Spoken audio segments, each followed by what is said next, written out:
Good afternoon, good afternoon, good afternoon. A very good afternoon, all of you. Good afternoon.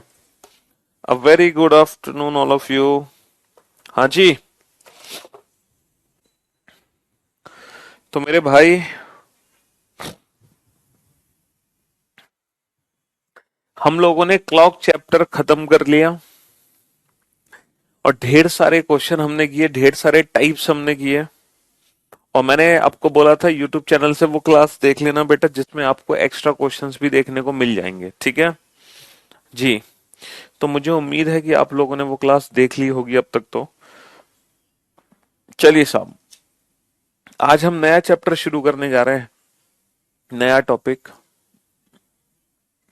और इस topic का नाम है बेटा रैंकिंग। रैंकिंग यानी कि क्रम व्यवस्था परीक्षण। इस टॉपिक का नाम है रैंकिंग। रैंकिंग यानी कि व्यवस्था क्रम व्यवस्था परीक्षण। क्रम व्यवस्था परीक्षण। ठीक है, रैंकिंग टेस्ट। रैंकिंग टेस्ट, क्रम व्यवस्था परीक्षण। ठीक है। अच्छा, जब हम रैंकिंग की बात करते हैं तो दो टाइप के क्वेश्चन बेटा एग्जाम में बनते हैं रिलेटेड टू रैंकिंग। दो टाइप के क्वेश्चन आपके पेपर में बनते हैं रैंकिंग से रिलेटेड। एक क्वेश्चन बनता है, हाँ जी, साउंड और रैंकिंग। अरे, कौन सा बैच है बेटा आप लोगों का? एक सेकंड, एक सेकंड, एक second. Let me check, let me check, let me check.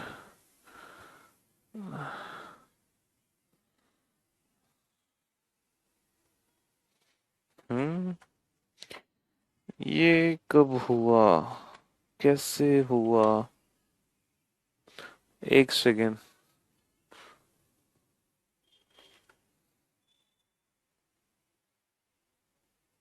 Okay,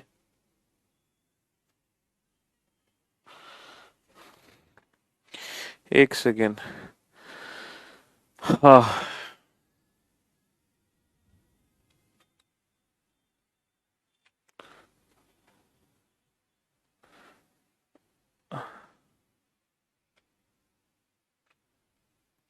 चलो हटाते हैं इस टॉपिक को। हम्म, ओके, ठीक है। दूसरा टॉपिक शुरू करते हैं। एक मिनट, एक सेकंड, एक सेकंड, मुझे देखने दीजिए। हम्म,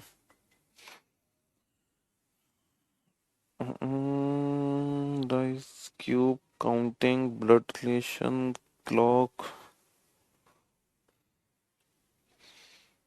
ओके, चलो तो फिर आज एक काम करते हैं, आज मैं आपको कराता हूँ। क्या कराएं? नॉन वर्बल रीजनिंग शुरू करें बेटा। नॉन वर्बल रीजनिंग बहुत इंटरेस्टिंग है, नॉन वर्बल रीजनिंग। और एग्जाम में डेफिनेटली क्वेश्चन आते ही आते हैं नॉन वर्बल रीजनिंग के। आज क्या है? नहीं, नॉन वर्बल रीजनिंग नहीं शुरू करेंगे अभी, क्योंकि मंडे से हमें पढ़ना है। हाँ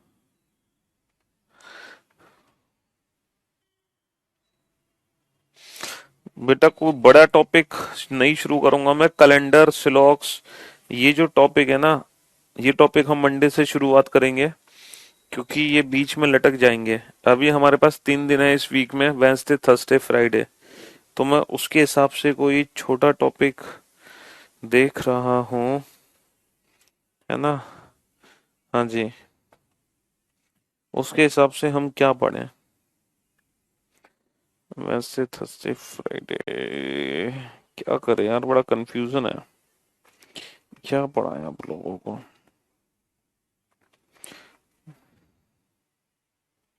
चलो कोई बात नहीं। हाँ नहीं, मैं आप लोगों को कराता हूँ ट्रिक्स।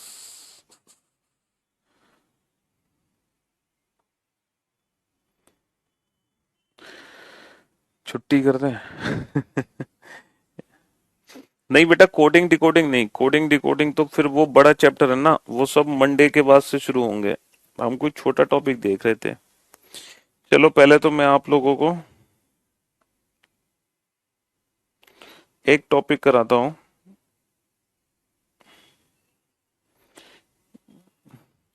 Decision making. ठीक है, डिसीजन मेकिंग करते हैं आज हम।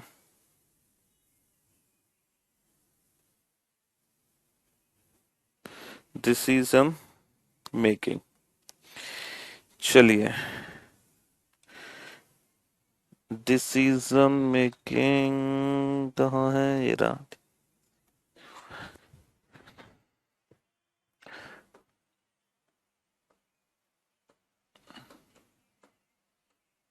Decision making. ठीक है, ये एक टॉपिक है, डिसीजन मेकिंग, निर्णय लेना।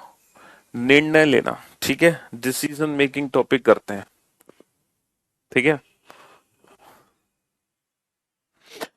ये जो डिसीजन मेकिंग है ना सर, क्लॉक का पीडीएफ का 49 क्वेश्चन बता दो। देखो डिसीजन मेकिंग में क्या है, डिसीजन मेकिंग जो टॉपिक है ना, डिसीजन मेकिंग जो चैप्टर है, इस चैप्टर के अंदर है क्या, हाँ बेटा छोटा टॉपिक है ये, आज के आज ही खत्म हो जाएगा।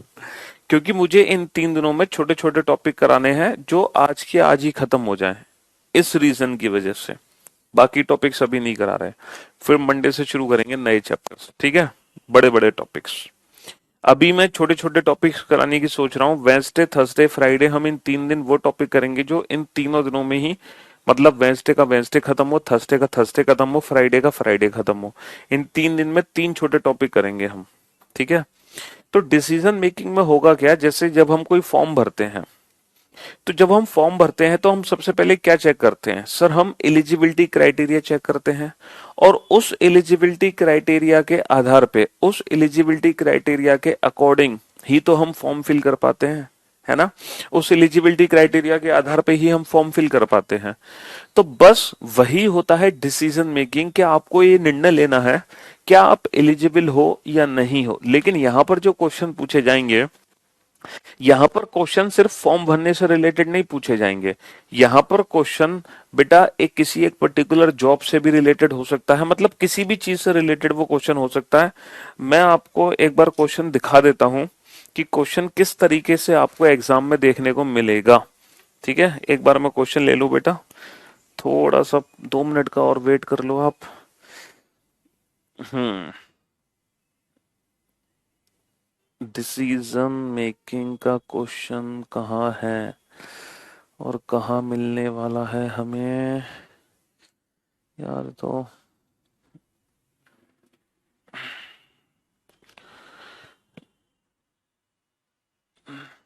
Argument, course of action, reason statement, conclusion.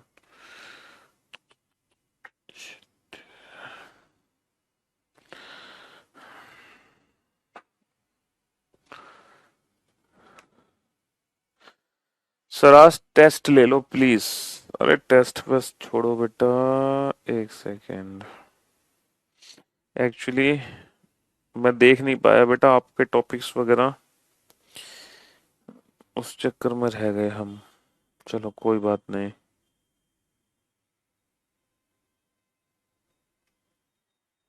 Decision making,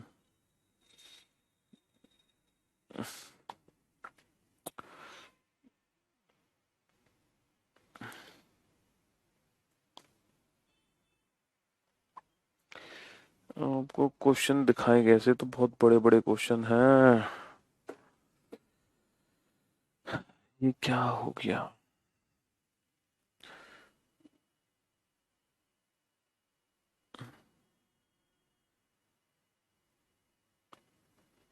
चलो एक बार एक क्वेश्चन तो एटलीस्ट आपको दिखाता हूं मैं, कुछ तो दिखे। बारिश हो रही है बेटा दिल्ली में तो, दिल्ली में तो बारिश हो रही है। हाँ जी।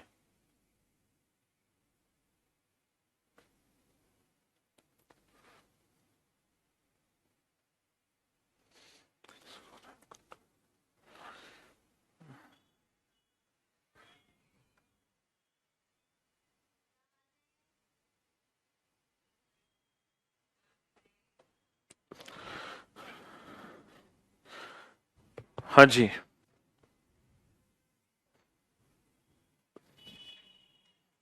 चलिए साहब।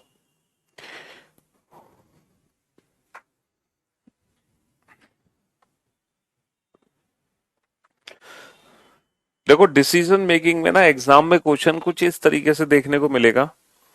शायद आप लोगों को ये क्वेश्चन विजिबल ना हो, क्योंकि क्वेश्चन तैयार नहीं हो पाया है। थोड़ा सा भी विजिबल होगा।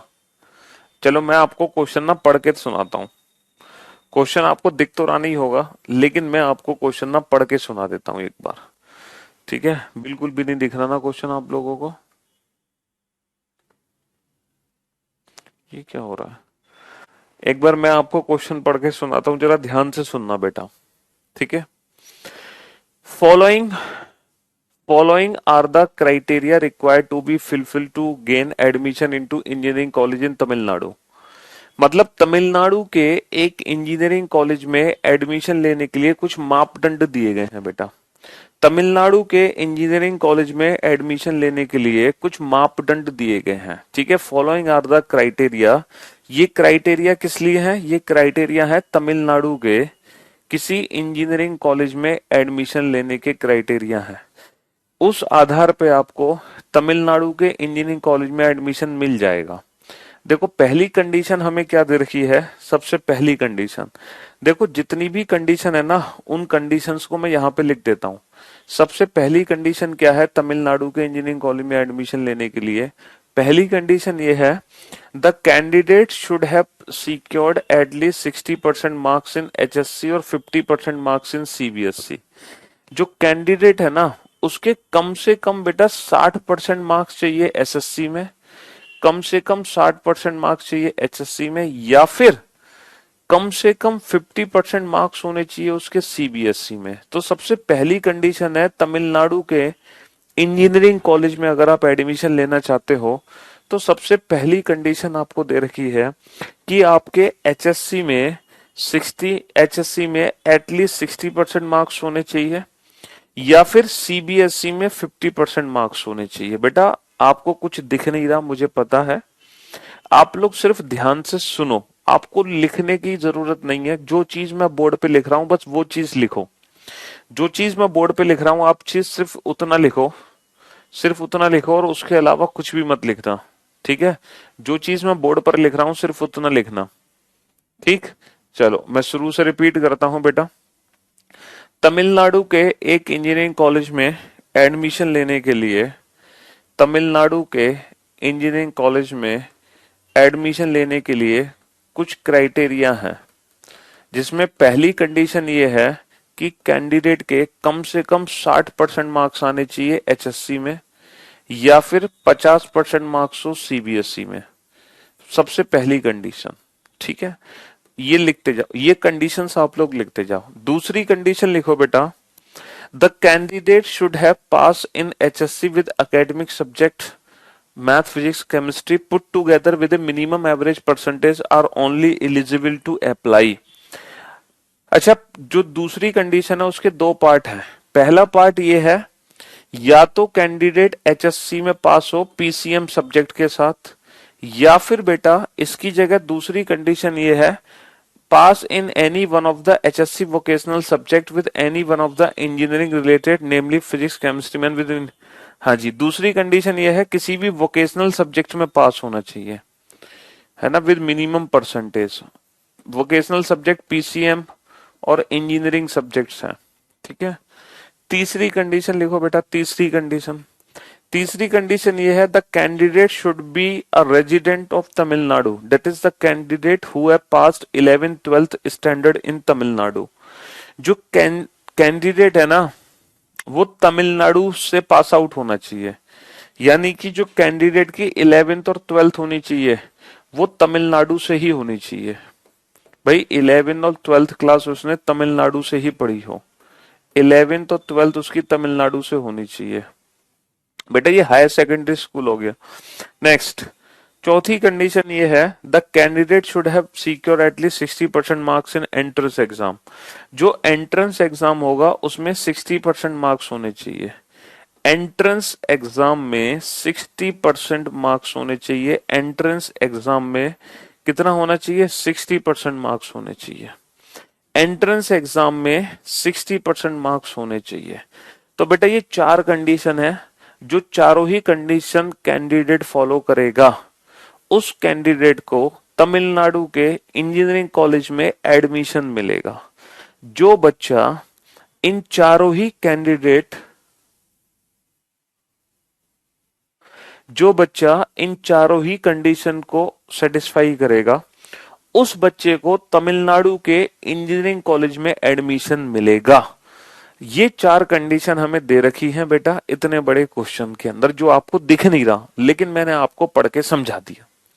अब यहां पर क्या है बेटा, यहां पे कुछ आपको छूट दी गई है। कुछ ऐसी कंडीशंस हैं जहां पर आपको छूट दी गई है।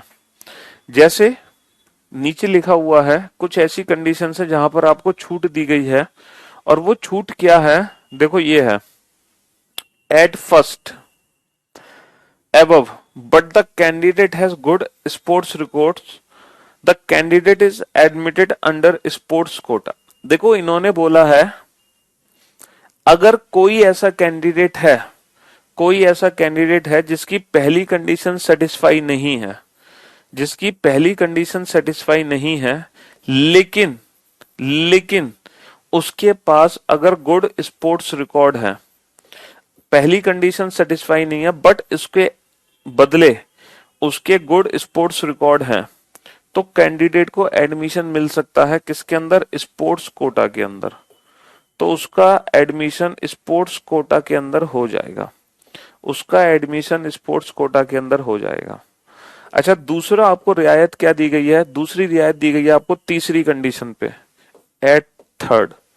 तीसरी कंडीशन पे रियायत है कि अगर किसी कैंडिडेट की तीसरी कंडीशन सेटिस्फाई नहीं है, लेकिन इसके एवज में उसके जो पेरेंट्स हैं या फिर जो गार्जियन हैं, उसके जो पेरेंट्स हैं या फिर जो उसके गार्जियन हैं, है ना, उसके जो पेरेंट्स हैं या फिर जो उसके गार्जियंस हैं, अगर वो तमिलनाडु में सर्व कर रहे हैं पिछले 5 सालों से, अगर वो तमिलनाडु में पिछले 5 सालों से काम कर रहे हैं, लास्ट 5 इयर्स, तो कैंडिडेट को, हाँ, तो एडमिशन होगा बेटा उसका अदर स्टेट कोटा के थ्रू, अदर स्टेट कोटा। ये कंडीशन हमें दे रखी है, ये कंडीशन हमें दे रखी है। अब पहले तो आप इस क्वेश्चन को अच्छे से समझो। एक तमिलनाडु के इंजीनियरिंग कॉलेज में एडमिशन हमें लेना है, तो अगर हम एडमिशन लेना चाहते हैं, अगर हम एडमिशन लेना चाहते हैं, है ना, अगर हम एडमिशन लेना चाहते हैं बेटा, इस चैप्टर का हिंदी में नाम है निर्णय लेने की क्षमता, डिसीजन मेकिंग, निर्णय लेने की क्षमता। अब जरा ध्यान से मैं फिर से इस क्वेश्चन को रिपीट करता हूं, ठीक है? कुछ नहीं है बेटा इस क्वेश्चन में, ये डिसीजन मेकिंग जो चैप्टर है, बस आज कुछ था नहीं पढ़ाने को, बस इस रीजन की वजह से मैंने इस टॉपिक को करा दिया, और बहुत छोटा सा टॉपिक है, कुछ नहीं है इसमें। ये जस्ट एलिजिबिलिटी क्राइटेरिया को चेक करता है, जो एलिजिबिलिटी क्राइटेरिया हम बचपन से पढ़ते आ रहे हैं, ठीक है? हमें तमिलनाडु के एक इंजीनियरिंग कॉलेज में एडमिशन लेना है, और उस एडमिशन लेने के लिए 4 कंडीशन सेटिस्फाई होनी चाहिए। एचएससी में 60% मार्क्स होने चाहिए, या फिर 50% मार्क्स सीबीएसई में होने चाहिए। दूसरी कंडीशन है कि एचएससी में पीसीएम सब्जेक्ट के पास हो या फिर वोकेशनल सब्जेक्ट के साथ पास हो। तीसरी कंडीशन है 11th-12th उसकी तमिलनाडु से होनी चाहिए। चौथी कंडीशन है कि एंट्रेंस एग्जाम में 60% मार्क्स आने चाहिए। लेकिन यहां पर कुछ छूट दी गई है बेटा, यहां पर कुछ छूट दी गई है। अगर कोई ऐसा कैंडिडेट है जिसकी पहली कंडीशन सेटिस्फाई नहीं है, पहली कंडीशन सेटिस्फाई नहीं है, लेकिन उसका गुड स्पोर्ट्स रिकॉर्ड है, तो उसका एडमिशन होगा अंडर स्पोर्ट्स कोटा। अच्छा, एक और छूट दी गई है तीसरी कंडीशन पे। अगर कोई ऐसा कैंडिडेट है जिसकी सारी कंडीशन सेटिस्फाई हैं सिवाय तीसरी कंडीशन के, लेकिन तीसरी कंडीशन के एवज में उसके पेरेंट्स या फिर गार्जियन ने पिछले 5 साल से अगर तमिलनाडु में काम किया है, तो उसका एडमिशन हो सकता है अदर स्टेट कोटा के थ्रू, अदर स्टेट कोटा के थ्रू। तो ये कंडीशंस हमें पहले पढ़नी होती हैं एग्जाम में। इनके बाद इन कंडीशन से रिलेटेड हमसे 2 से लेके 5 क्वेश्चन तक पूछे जाते हैं। हालांकि ये डिसीजन मेकिंग जो टॉपिक है ना, जो पहले कभी एग्जाम में आया करता था, अब एग्जाम्स में नहीं आता है। हाँ, एक आध एग्जाम में ये टॉपिक आ गया था, एक आध एग्जाम में ये टॉपिक पूछ लिया गया था, तो हमें पता होना चाहिए डिसीजन मेकिंग में एग्जैक्टली होता क्या है। ठीक है। चलिए, अब देखो हमसे क्वेश्चन किस तरीके से पूछा जाएगा। हमसे क्वेश्चन इस तरीके से पूछा जाएगा। अब यार, ये आपको दिख क्यों नहीं रहा, मेरी तो ये समझ में आज, पहले तो ये दिख रहे थे, अभी मैं आपको बताता हूँ बेटा। जैसे ये कंडीशन है, मैं आपको पढ़ के सुनाता हूँ, आपको यार दिखना तो चाहिए पहले तो। चाणक्य से रिलेटेड इंफॉर्मेशन हमें दे रखी है। Chanakya was von Chanakya was von and brought up in Andhra प्रदेश। देखो, चाणक्य जो है पला बड़ा है कहाँ, आंध्र प्रदेश में पला बड़ा। यहाँ पे लिखा हुआ है चाणक्य आंध्र प्रदेश में पला बड़ा। अगर चाणक्य आंध्र प्रदेश में पला बड़ा है, अगर चाणक्य, मैं एक बार ना पीडीएफ चेक करता हूँ बेटा इसकी, जब तक तुम, अगर ये क्वेश्चन दिख रहा है तो सही है, नहीं दिख रहा तो कोई बात नहीं, जब तक मैं एक बार पीडीएफ चेक करता हूँ।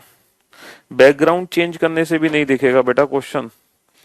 अगर मैं बैकग्राउंड को चेंज कर दूं तो भी ये क्वेश्चन आपको नहीं दिखेगा, तो भी नहीं दिखेगा। देखो, अब भी दिख रहा हो तो। हाँ, मैं एक बार पीडीएफ चेक करता हूँ।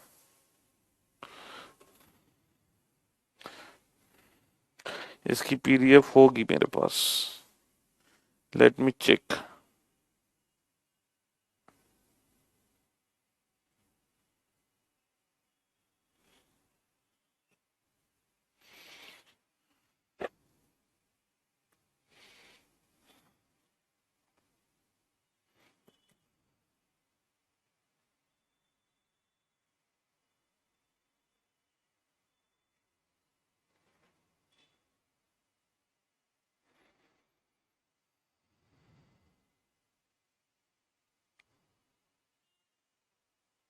हम्म,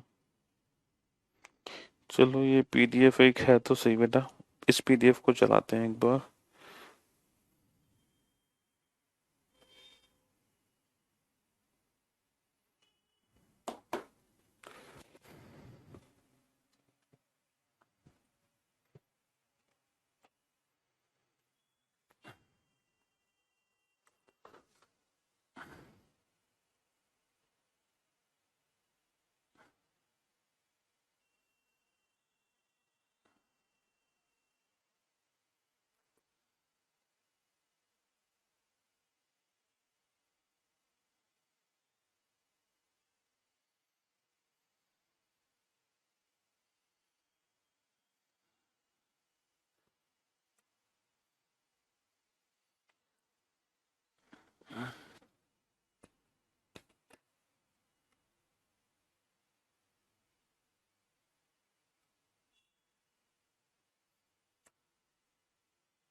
हाँ जी, चलिए, पहले आप इस क्वेश्चन का आंसर दो। आप इस क्वेश्चन का आंसर दो बेटा। Chanakya was born and brought up in Andhra Pradesh. भैया, चाणक्य पैदा हुआ और आंध्र प्रदेश में पला बड़ा। इसका मतलब ये है, इसका मतलब ये है कि तीसरी कंडीशन सेटिस्फाई नहीं हो रही, क्योंकि व्यक्ति तमिलनाडु में 11th-12th होनी चाहिए। He secured 60% marks in CBSE with academic subject. देखो, 60% marks in CBSE with academic subject, यानी कि पहली और दूसरी दोनों कंडीशन सेटिस्फाई हो गई। He secured 50% marks in entrance exam. Entrance exam में 50% मार्क्स है, यानी कि चौथी कंडीशन भी सेटिस्फाई नहीं है। तो इसका मतलब admission can not be granted, can not be granted. उस चाणक्य को एडमिशन नहीं मिलेगा। Admission can not be granted, admission नहीं मिल सकता। Admission can not be granted, admission can not be granted. मैं एक बार आप लोगों को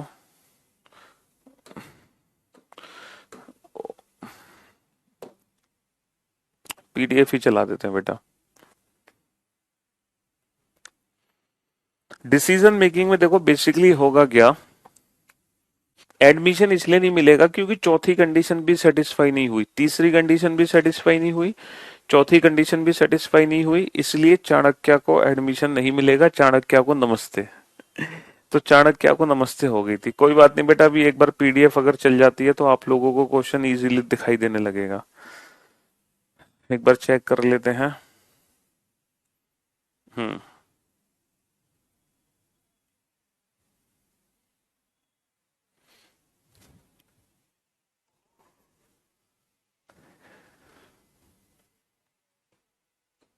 हम्म,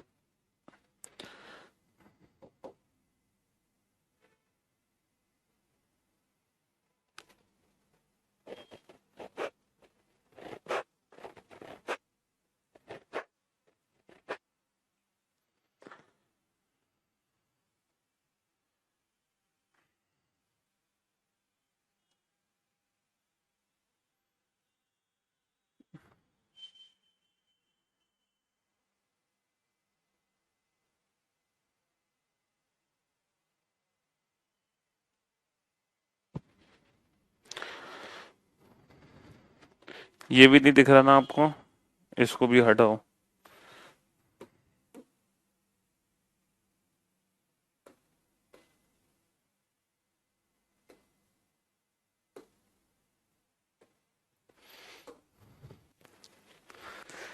ये दिखाई दे रहा है?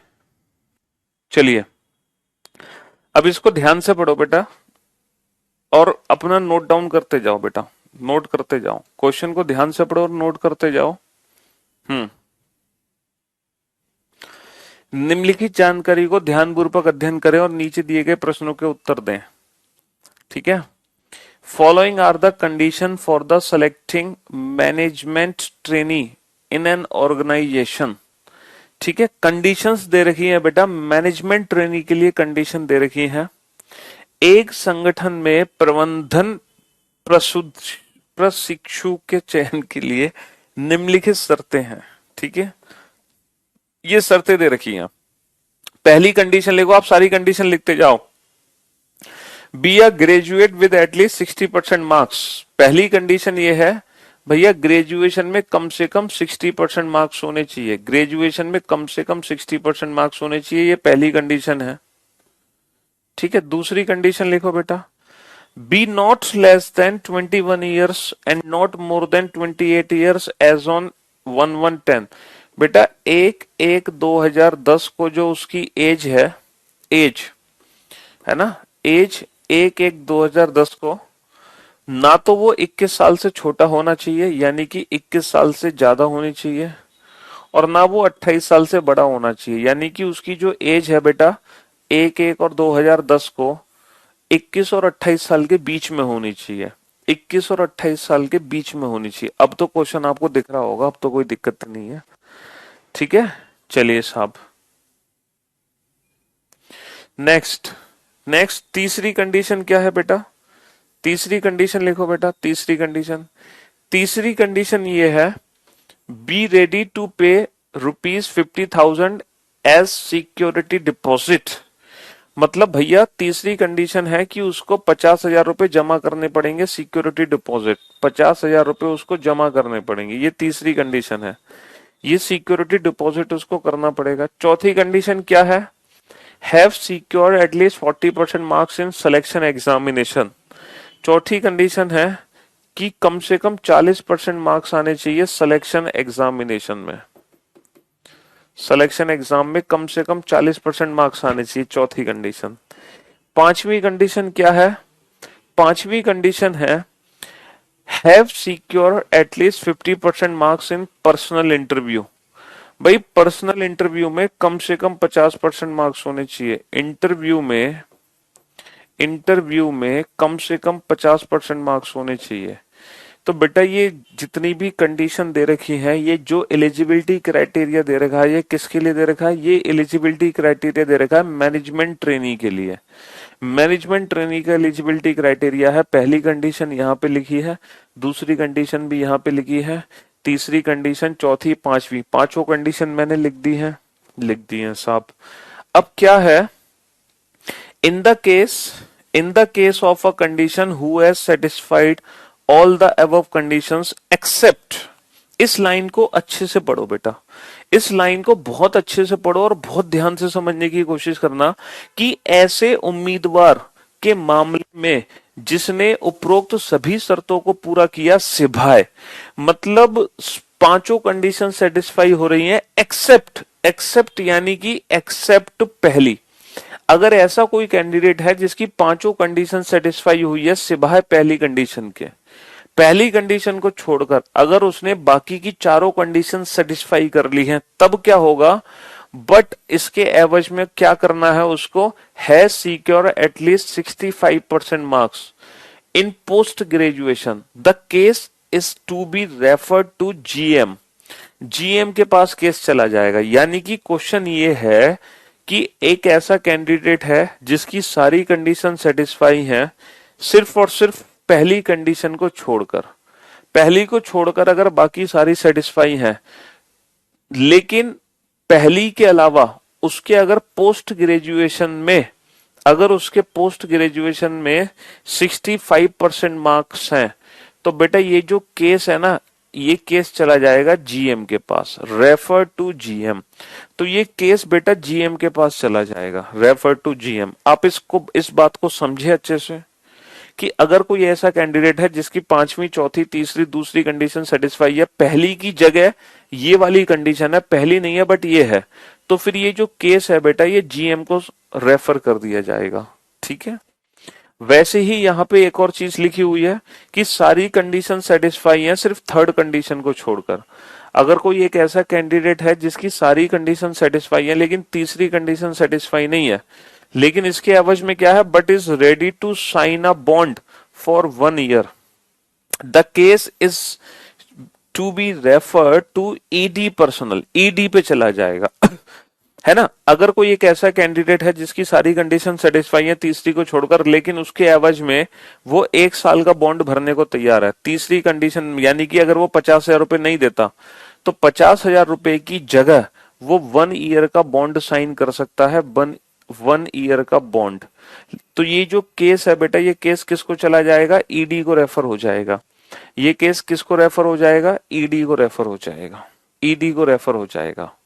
चलिए बस, अब यहां से हमारे क्वेश्चन शुरू होंगे, यहां से हमारे क्वेश्चन शुरू होंगे। ठीक है, हाँ जी, यहां से हमारे क्वेश्चन शुरू होंगे। पहला क्वेश्चन ये है, सोहन, अब बताओ सोहन के बारे में आपका क्या ख्याल है।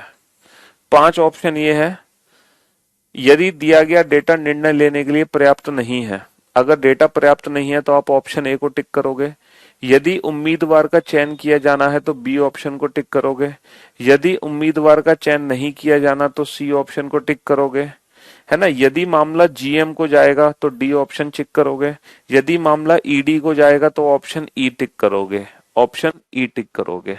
ठीक है, ये 5 ऑप्शन है, इन 5 ऑप्शन को ध्यान से देख लो, इन 5 ऑप्शन को ध्यान से देख लो। अगर डेटा अपर्याप्त है तो ऑप्शन ए, उम्मीदवार का चयन है तो बी, उम्मीदवार का चयन नहीं है तो सी, अगर जीएम को जाना है तो डी, और ईडी को जाना है तो ई, ईडी को जाना है तो ई। बेटा जीएम का जनरल मैनेजर, इसमें कुछ भी जीएम ईडी हो आपको उससे कोई लेना देना नहीं है, आपको तो बस इन 5 ऑप्शन पे फोकस रखना है। ठीक है, क्या मैं वो पांचों कंडीशन दोबारा से लिख दूं यहाँ पे, पहली कंडीशन, दूसरी कंडीशन, तीसरी कंडीशन, चौथी कंडीशन और पांचवी। पहली कंडीशन क्या थी बेटा, याद करो, अरे यार ये तो पहली कंडीशन क्या है,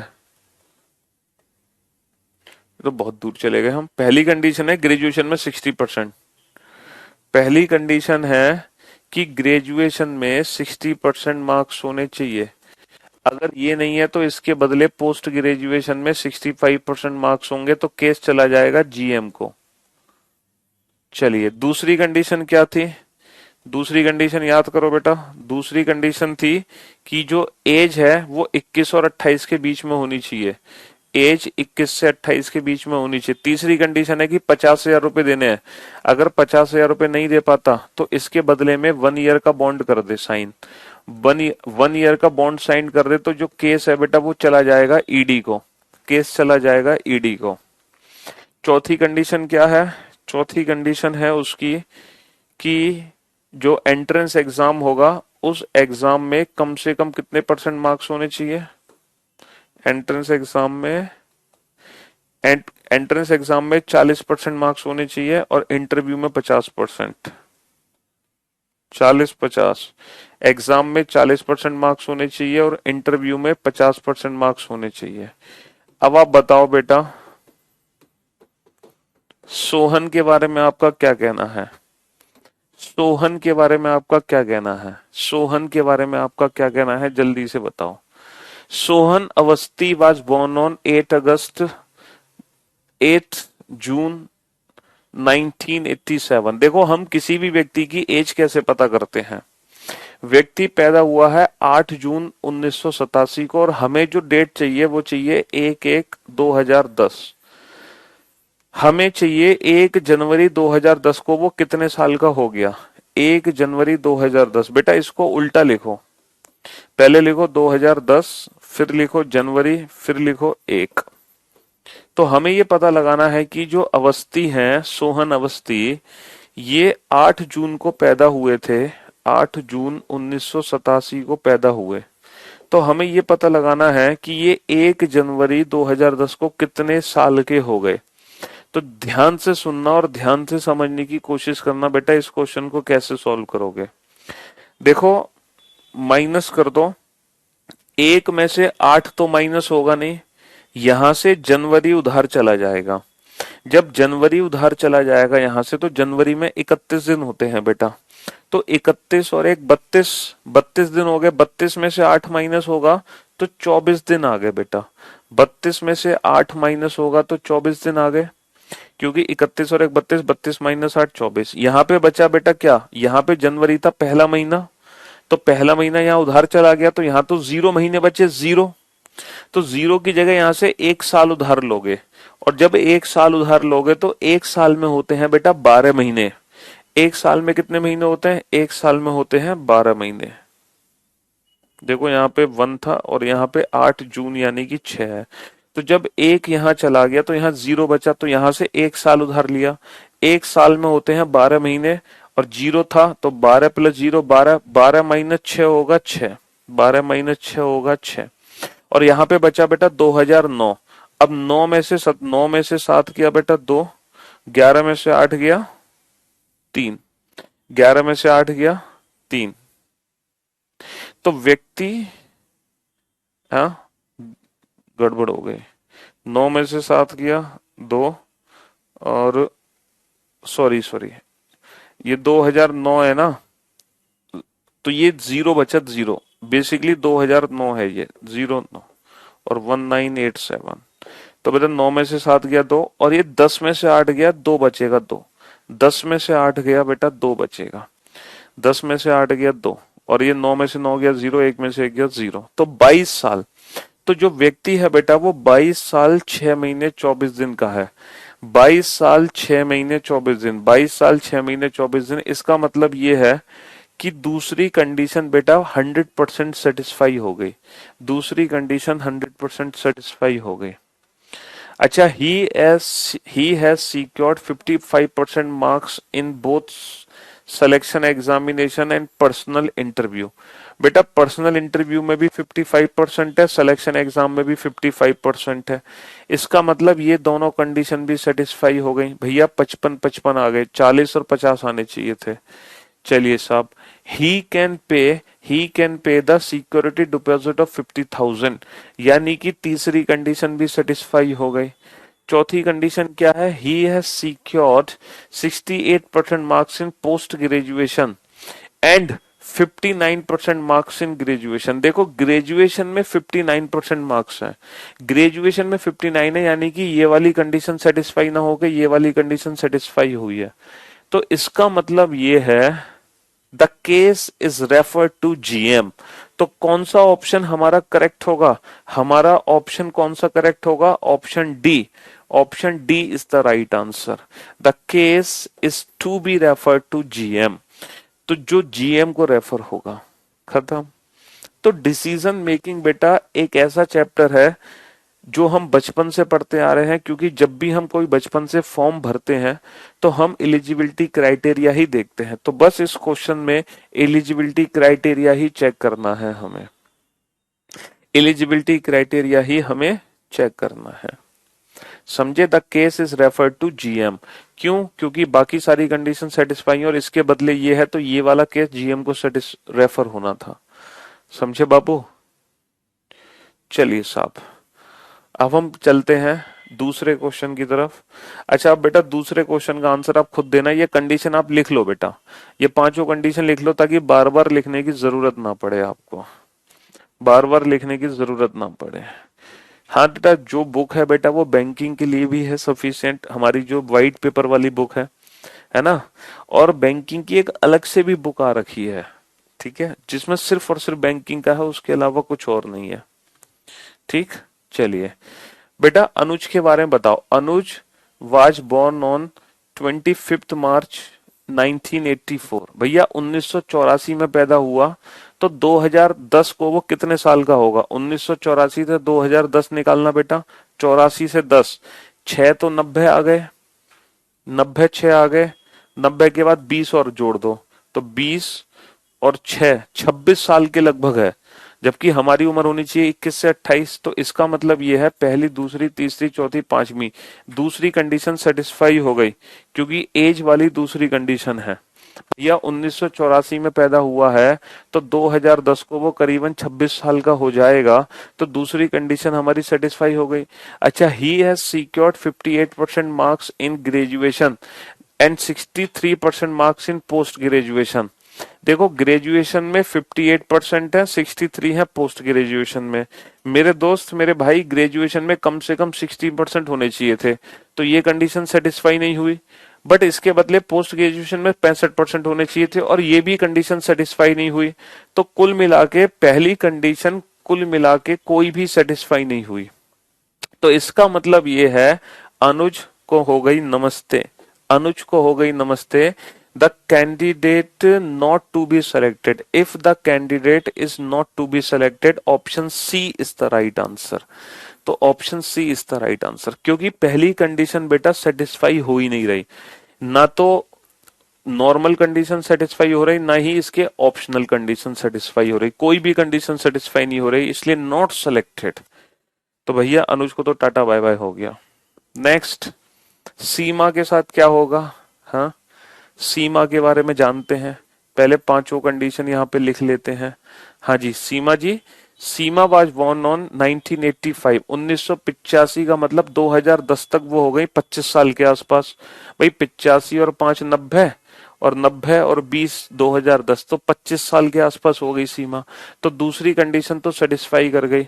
अच्छा, she has secured 65% marks in graduation, graduation में 65% मार्क्स हैं, पहली कंडीशन सेटिस्फाई हो गई। 70% मार्क्स इन पोस्ट ग्रेजुएशन, इससे कोई लेना देना नहीं है, क्योंकि ग्रेजुएशन वाली ही कंडीशन सेटिस्फाई हो गई। हम जीएम वाली कंडीशन पे पहुंचेंगे नहीं, जीएम वाली कंडीशन पे तब पहुंचेंगे जब ग्रेजुएशन वाली कंडीशन सेटिस्फाई ना होती।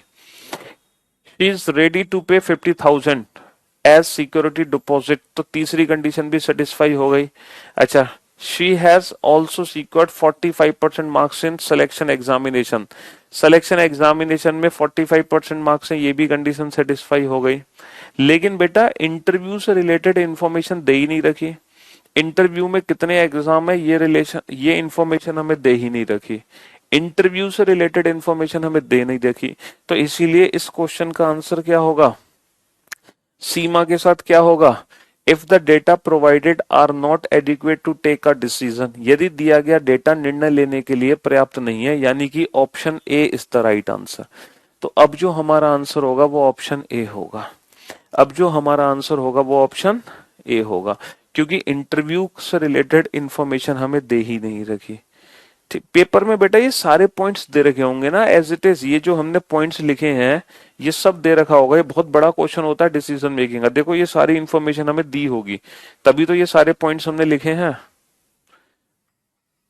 चलिए चौथा क्वेश्चन, अभिनव के साथ क्या होने वाला है ये बताना जरा। अभिनव, पांचों कंडीशन लिखो, पहली, दूसरी, तीसरी, चौथी, पांचवी।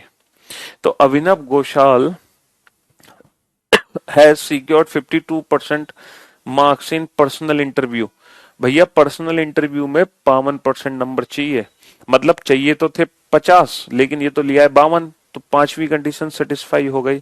And 40% marks in the selection examination, selection examination में 40 ही चाहिए थे, चौथी कंडीशन सेटिस्फाई हो गई। ही can pay 25,000 as security deposit, तीसरी कंडीशन सेटिस्फाई नहीं हुई। Alternatively he can sign a bond of 1 year, देखो 1 ईयर का बॉन्ड साइन कर देगा, यानी कि जो ईडी वाला केस है वो सेटिस्फाई है। ही वॉज बोर्न ऑन 3 दिसंबर 1984, 84 का मतलब ये है 2010 तक कितने साल का हो गया, 6 साल इसमें जोड़ो 20 और 26 साल के आसपास है, उम्र होनी चाहिए 21 से 28, यानी कि ये कंडीशन भी सेटिस्फाई है। अच्छा, he has secured 63% marks in graduation, graduation में चाहिए 60, तो पहली कंडीशन भी सेटिस्फाई है, यानी कि the case is refer to ED. ये जो केस है ये किसको रेफर किया जाएगा, ये केस रेफर किया जाएगा ईडी को। The case is refer to ED, ये केस ईडी को रेफर किया जाएगा। ये केस किसको रेफर किया जाएगा, ईडी को रेफर किया जाएगा। चलिए नमिता, नमिता के साथ क्या होगा जरा जानने की कोशिश करते हैं। नमिता के साथ पहली कंडीशन क्या है, नमिता जायसवाल है सिक्योर्ड 62% मार्क्स इन ग्रेजुएशन। भैया ग्रेजुएशन में 62% मार्क्स हैं, पहली कंडीशन सेटिस्फाई हो गई। And 52% marks in personal interview, interview की कंडीशन सेटिस्फाई हो गई, है ना। शी वॉज बोर्न 12 जुलाई 1983, भैया 83 का मतलब है 7 साल यहाँ और 20 और 27, 27 साल के आसपास है, 28 से कम होना चाहिए, तो यानी कि ये भी कंडीशन सेटिस्फाई हो गई। ठीक है दोस्त। अच्छा, she is ready to pay as a security deposit of 50,000, third condition भी सेटिस्फाई हो गई। She has secured 46% marks in selection, ये भी कंडीशन। तो भाई कॉन्ग्रेचुलेशन नमिता, आपको एडमिशन, सॉरी आपके साथ क्या होगा, कैंडिडेट टू बी सिलेक्टेड, ये कैंडिडेट सेलेक्ट हो जाएंगे। तो कहने का मतलब है this is the decision making, decision making is all about eligibility criteria, nothing else. So do not worry, ठीक है, फॉर दिस चैप्टर बिल्कुल भी परेशान होने की जरूरत नहीं है, कुछ नहीं करना है। एक एलिजिबिलिटी क्राइटेरिया दे रखा होगा, उस एलिजिबिलिटी क्राइटेरिया को अच्छे से पढ़ो, फिर एक इंफॉर्मेशन दी गई होगी, हमें देखना है कि कैंडिडेट का क्या करना है, बस खत्म। समझे बाबू, तो ये बहुत आसान है। हाँ, शुरू में हम थोड़ा सा बोर हो गए इस चैप्टर को लेकर, क्योंकि हम प्रॉपर मैनेज नहीं कर पा रहे थे कंडीशंस को, बट अब हम समझ गए, मतलब अब हमें क्वेश्चन दिखने लग गया, पहले हमें क्वेश्चन दिख नहीं रहा था, अब हमें दिखने लगा, तो अब मजा आ रहा है। चलिए तो एक काम करते हैं, सारी कंडीशंस को मैं यहाँ पे लिख देता हूं, इन सारी कंडीशंस को। अरे यार, एक तो क्वेश्चन ही 10 पेज का है ये, मतलब एक सिंगल क्वेश्चन, तो सारी कंडीशंस को मैं यहाँ पे लिखता हूँ, ठीक है।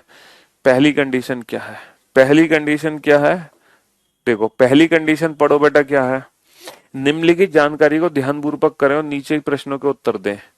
ठीक है, ध्यानपूर्वक पढ़ो। पहली कंडीशन है बी एटलीस्ट 30 ईयर्स ओल्ड, 1 मार्च 2009। भैया पहली कंडीशन है कि 1 मार्च 2009 को कम से कम 30 साल का होना चाहिए, एटलीस्ट 30 ईयर। एटलीस्ट 30 ईयर का मतलब समझ रहे हो, एटलीस्ट 30 ईयर का मतलब है कि कम से कम 30 साल, यानी कि 30 या 30 से बड़ा होना चाहिए, 30 या 30 से बड़ा होना चाहिए, पहली कंडीशन ये है। दूसरी कंडीशन पढ़ो बेटा, दूसरी कंडीशन पढ़ो, have secured at least 55% marks in graduation, graduation में कम से कम 55% होने चाहिए, ग्रेजुएशन में कम से कम 55% होने चाहिए, 55% होने चाहिए कहाँ, ग्रेजुएशन में। ये है 1 मार्च 2009। तीसरी कंडीशन पढ़ो, तीसरी कंडीशन पढ़ो बेटा, have secured at least 60% marks in post graduation degree और डिप्लोमा इन मार्केटिंग। या तो देखो पीजी में 60% होने चाहिए या डिप्लोमा इन मार्केटिंग में होने चाहिए 60%, या तो पीजी में होने चाहिए 60%, या तो पीजी में होने चाहिए, या फिर डिप्लोमा इन मार्केटिंग में होने चाहिए 60% मार्क्स। ठीक है, ये तीन कंडीशन आपको समझ आ रही है। चौथी कंडीशन क्या है, have post qualification work experience of at least 5 years in the marketing division of an organisation. Marketing division में कम से कम 5 साल का एक्सपीरियंस होना चाहिए। मार्केटिंग डिवीजन में मार्केटिंग डिवीजन में कम से कम 5 साल का एक्सपीरियंस होना चाहिए। कम से कम 5 साल का एक्सपीरियंस होना चाहिए। पांचवी कंडीशन क्या है? पांचवी कंडीशन है have secure at least 45% marks in the selection process. Selection process में कम से कम 45% आने चाहिए नंबर। सिलेक्शन प्रोसेस में कम से कम 45% आने चाहिए। चलिए साहब, ये 5 कंडीशन हमें दे रखी हैं, लेकिन कुछ यहाँ पे ऐसी कंडीशन दे रखी होंगी, मतलब जिनमें से कोई एक ना हो, तो उसके एवज में अगर कोई और हो, छूट मिलती है हमें। तो कुछ छूट हमें यहाँ पे मिली होगी जरूर। कुछ छूट हमें यहाँ पे मिली है। ये चौथी कंडीशन पे हमें छूट मिली है। चौथी कंडीशन पे हमें क्या छूट मिली है कि अगर व्यक्ति का post qualification work experience of at least 2 years as deputy marketing manager, the case is to be refer to GM. देखो, केस जो है वो जीएम को रेफर हो जाएगा। कब? जब चौथी कंडीशन सेटिस्फाई ना हो, लेकिन उसके बदले में उसका पीजी वर्क एक्सपीरियंस होना चाहिए, पोस्ट क्वालिफिकेशन एक्सपीरियंस होना चाहिए कम से कम 2 साल का, वो भी as a deputy manager, deputy marketing manager, deputy marketing manager. चौथी कंडीशन है कि अगर मान लो किसी व्यक्ति का मार्केटिंग डिवीजन में 5 साल का एक्सपीरियंस नहीं है, तो इसकी जगह उसका पीजी में as a deputy marketing manager का कम से कम 2 साल का एक्सपीरियंस है, तो जीएम को केस रेफर हो जाएगा। तो जीएम को केस रेफर हो जाएगा। अगर इसके बदले में अगर post graduation division marketing deputy manager का 2 साल का एक्सपीरियंस है, तो ये केस जीएम को रेफर हो जाएगा। अच्छा, और क्या है? एक बेटा दूसरी कंडीशन का भी कुछ दे रखा है विकल्प। एक दूसरी का विकल्प क्या है कि अगर दूसरी कंडीशन सेटिस्फाई नहीं है, लेकिन इसके बदले में उसके 65% मार्क्स हैं पीजी में, है ना, तो ये जो केस है वो वाइस प्रेसिडेंट को रेफर हो जाएगा। केस वाइस प्रेसिडेंट को रेफर हो जाएगा। वाइस प्रेसिडेंट, अगर दूसरी कंडीशन सेटिस्फाई नहीं है, ग्रेजुएशन में अगर 55% से कम है, लेकिन इसके बदले में क्या है? इसके बदले में पोस्ट ग्रेजुएशन में 65% है। इसके बदले में पोस्ट ग्रेजुएशन में कितने हैं? 65% है पीजी में। तो बेटा ये जो केस है ना, ये केस वाइस प्रेसिडेंट को रेफर हो जाएगा। चलिए, अब आप ये बताओ नवीन के साथ क्या होगा?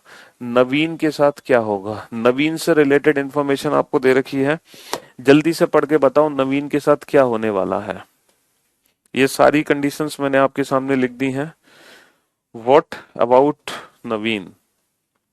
नवीन मराठे का जन्म 8 अप्रैल 1975 को हुआ था।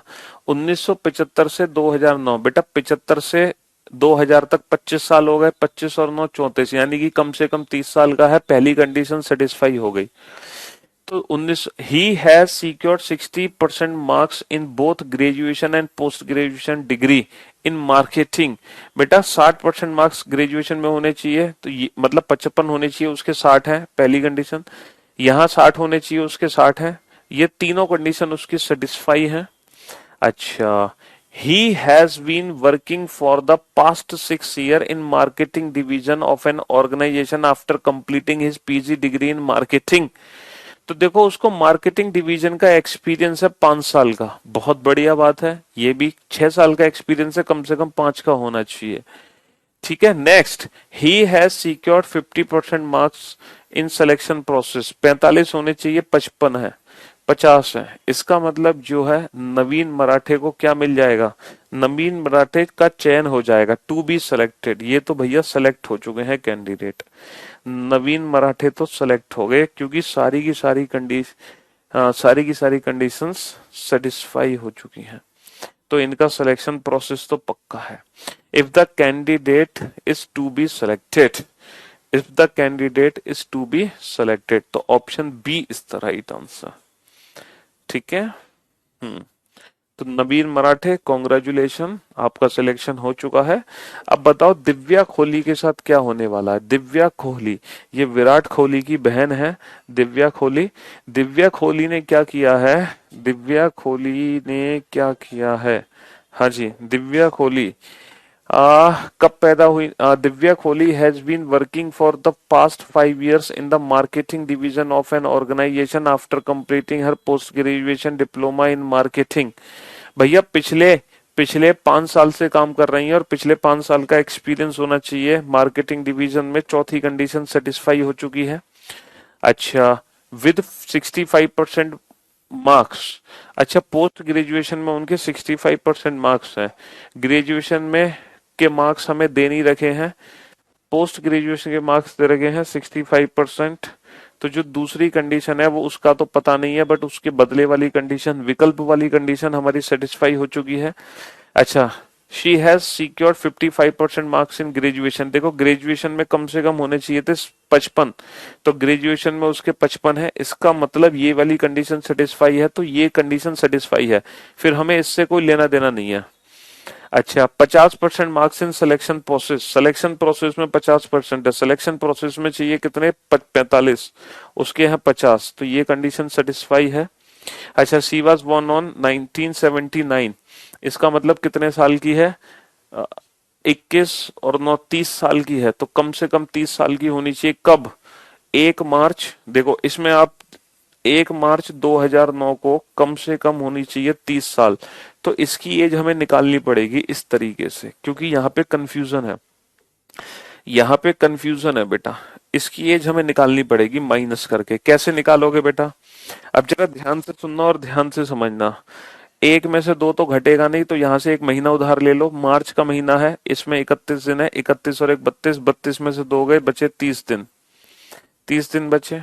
अच्छा, यहाँ पे बचे 3, 3 में से 4 माइनस नहीं होगा, 1 साल उधार लो। एक साल में 12 महीने होते हैं, 12 और 2 14, 12 और 2 क्योंकि 2 बचा ना, यहाँ पे 3 में से एक तो चला गया, 2 बचा, तो 12 और 2 14, 14 माइनस 4 10, तो 30 दिन, 30 दिन 10 महीने। और यहाँ पे बचा 8, 18 में से 9 गए 9, यहाँ पे बचा 9, 9 में से 7 गए 2, तो बेटा ये 29 साल की है। ये 30 दिन 10 महीने 29 साल, यानी कि जो एज है वो सेटिस्फाई नहीं हो रहा, एज, क्योंकि ये 30 दिन 10 महीने 29 साल की है, तो पहली कंडीशन सेटिस्फाई नहीं हो रही, और पहली कंडीशन का कोई ऑल्टरनेट नहीं था, यानी कि candidate is not to be selected. भैया सिलेक्शन नहीं होगा, सॉरी दिव्या, नमस्ते।